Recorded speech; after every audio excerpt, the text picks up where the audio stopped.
Hello, Assalamu alaikum, my little friends. How are you today? Today I am also good. Today's our topic is every day.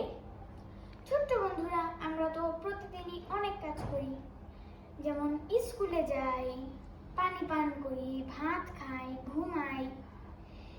এগুলো ইংলিশে এমন একটি sentence আছে যেটি তুমি শিখলে এগুলো ইংলিশে বলতে পারবে। চলো এই সেন্টেন্সটি শিখে নিই।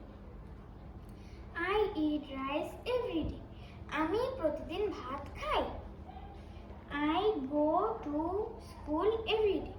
আমি প্রতিদিন স্কুলে যাই। I read a book every day. আমি একটি বই প্রতিদিন পড়ি।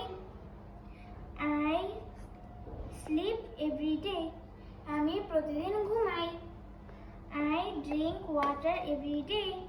আমি প্রতিদিন পানি পান করি। Thanks for watching. Allah Hafiz.